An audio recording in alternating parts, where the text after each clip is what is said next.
आज सागर मेथीची भाजी करूयात. त्यासाठी ना मेथी या सागर मेथीच्या जुड्या घेतल्यात. या भाजीला समुद्री मेथी, बारीक मेथी किंवा सागर मेथी असंही म्हटलं जातं. या भाजीच्या ना या अशा लहान लहान जुड्या बांधलेल्या असतात. या भाजीची ना ही अशी मागची मुळं काढायची आहेत आणि मध्ये हे जे बांधायला गवत वापरलेलं असतं ना तेही काढायचं. सगळ्या जुड्या या अशा एका हाती स्वच्छ करून घ्यायच्या आहेत आणि मग 4 ते 5 पाण्याने छान धुवून घ्यायच्या आहेत. आता सगळ्यात महत्त्वाचं म्हणजे ही भाजी स्वच्छ अशी धुवावी लागते, कारण या भाजीला भयंकर वाळू असते आणि नाहीतर मग खाताना ना कचकच लागू शकते. बघा इथे ना ही भाजी स्वच्छ धुवून वेळून मी बारीक अशी चिरून घेतली आणि एक लहान बटाट्याच्या या अशा काचऱ्या करून घेतल्या आहेत. कढईमध्ये पळीभर तेल गरम करून घेतलं आहे. एक 4 ते 5 लसणाच्या पाकळ्या ठेचून घालायच्या आहेत. मिरची घालायची आहे. लसूण आणि मिरची हलकीशी परतली की हिंग घालायचं आहे. पालेभाजी आहे तेव्हा हिंग हा हवाच.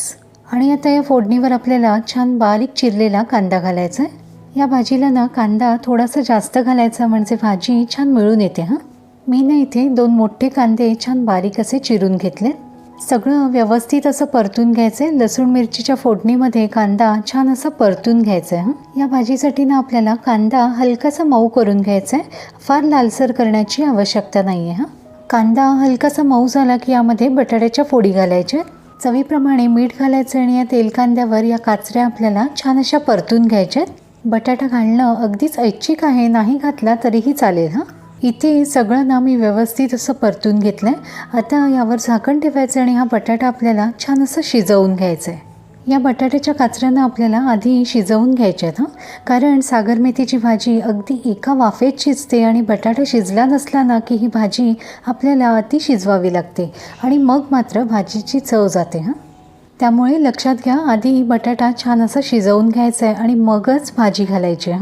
आता स्वच्छ धुवून वेळून चिरून घेतलेली भाजी यावर घालायची. सगळं व्यवस्थित असं हलक्या हाताने हलवून घ्यायचं आहे. सगळी भाजी तेल कांद्यावर छान अशी परतून घ्यायची.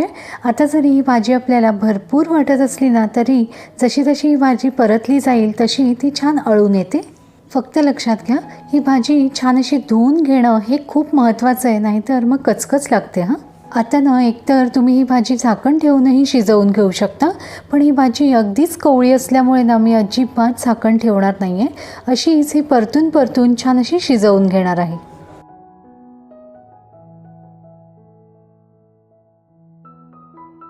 चवीप्रमाणे मीठ घालायचं आहे. फक्त लक्षात घ्या, आधी आपण मीठ घातलं आहे बटाटे शिजताना. साधारण 1-2 मिनिटं छान असं परतून घेतल्यावर भाजी लगेच शिजून येते. अगदी शेवटी सढळ हाताने ओला नारळ पेरायचा आहे आणि गॅस बंद करायचा आहे. या भाजीला ना थोडासा ओला नारळ जास्त घालायचा. नारळाच्या गोडव्याने या बारीक मेथीचा जो हलकासा कडवटपणा असतो ना तो छान बॅलन्स होतो आणि ही भाजी चवीला अगदी सुरेख लागते.